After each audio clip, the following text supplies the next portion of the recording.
Bonjour, je m'appelle Cécilia Dercé et je suis en résidence au Cadet de Bretagne pour le projet Depuis les tribunes.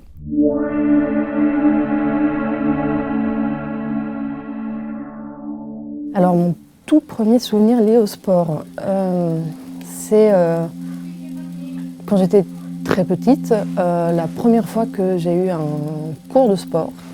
On nous a fait courir d'une grille à une autre grille. Et j'étais déjà relativement maladroite et en arrivant du coup de l'autre côté du préau, de l'autre côté vers l'autre grille, je suis tombée, j'ai trébuché et je me suis enfoncé un morceau de métal dans la tête, un morceau de métal de la grille, c'était une grille torsadée comme ça. Et en me relevant, ça a arraché une petite partie de mon crâne.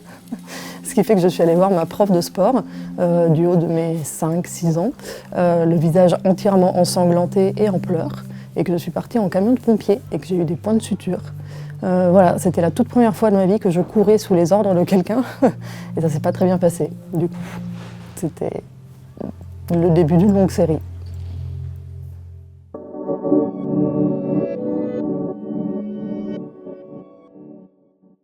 Ma formation, je viens du cinéma, mais du cinéma plutôt de fiction. C'est la première fois que je suis en train de réaliser une forme documentaire, enfin en tout cas hybride documentaire, parce que j'ai quand même ramené pas mal de fiction et de ma pratique de fiction dans ce projet.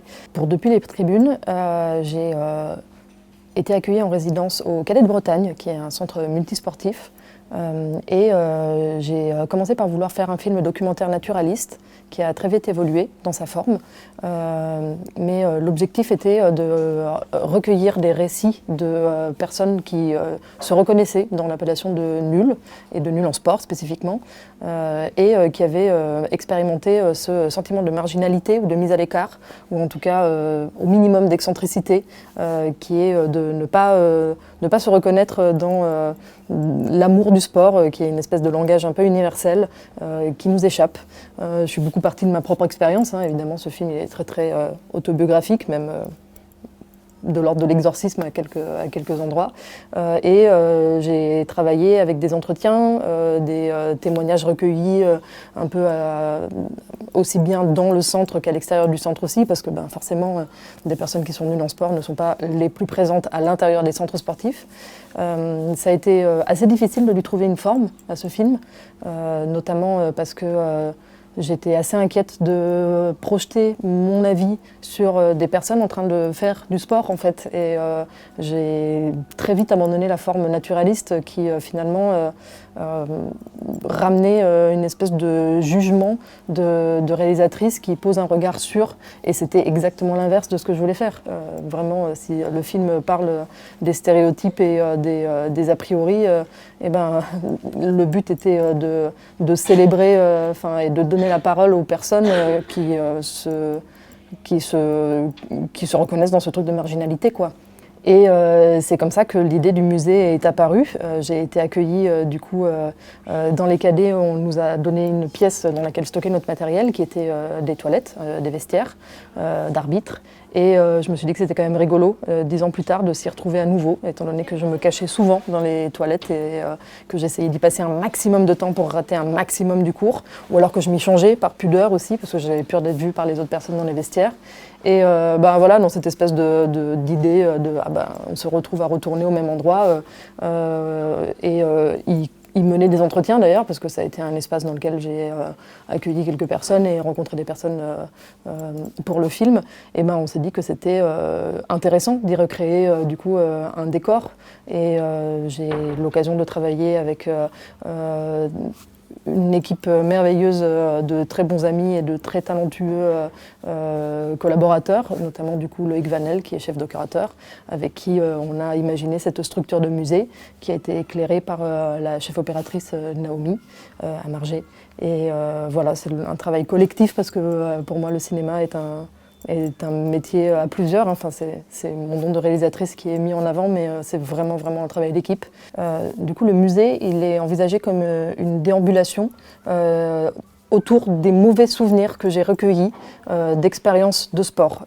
Il y a une pièce centrale qui est du coup celle qui recueille mon expérience à moi, mon souvenir traumatique, et après le reste est vraiment une espèce de déambulation dans des souvenirs cauchemardesques, une expérience aussi sensorielle, parce que du coup l'idée c'est d'avoir aussi bien de l'odorat, de l'écoute, enfin du coup du son et de la vue et même du toucher. On a même mis des petits goûters que les gens peuvent ramener pour se souvenir de la petite briquette de jus de pomme. Et je fais moi-même partie de l'exposition aussi, étant donné que du coup je la présente et je suis habillée dans ma tenue de primaire. Enfin en tout cas ce t-shirt est mon t-shirt de primaire. Ces chaussures sont mes chaussures de lycée avec lesquelles je faisais du sport. Et ce jogging, non, le jogging par contre j'ai dû en trouver un nouveau parce que je ne fais plus la taille de mes 6 ans. Je suis très contente d'avoir été accueillie au Cadet de Bretagne qui m'ont fait entièrement confiance. Ils m'ont laissé carte blanche complète en me prêtant le lieu, du matériel, en soutenant complètement le projet et en invitant leurs adhérents et adhérentes à venir me rencontrer aussi, qui sont tous et toutes bienvenus à venir visiter le musée, même si ce n'est pas des personnes nulles ou concernées par ces questions d'exclusion. Est-ce que tu as l'impression de faire partie d'un groupe de nuls en sport? Ouais, je pense. Enfin, en tout cas, j'ai une tendresse particulière pour les enfants et les adolescents nuls en sport. Dans tous les sports, il y a quand même un petit truc qui me fait que j'ai pas envie d'en faire. Et la piscine, c'est justement ça. J'ai pas envie de me mettre en maillot de bain devant tous les autres.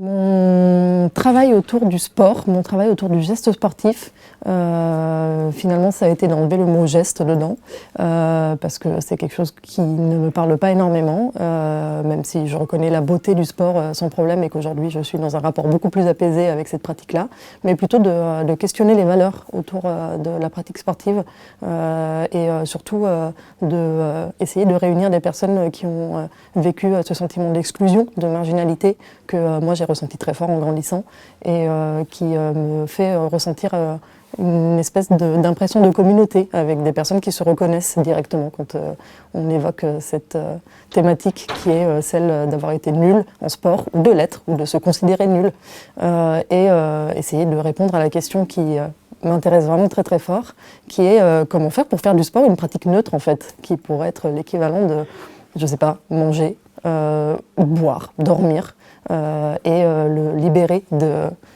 toutes ces injonctions, de toutes les normes et de tout l'aspect système en fait qui va autour. Et voilà, je pense que c'est un sujet qui est tentaculaire et que quand on commence à en tirer un bout, en fait, il y a toute une pyramide de questions qui viennent avec.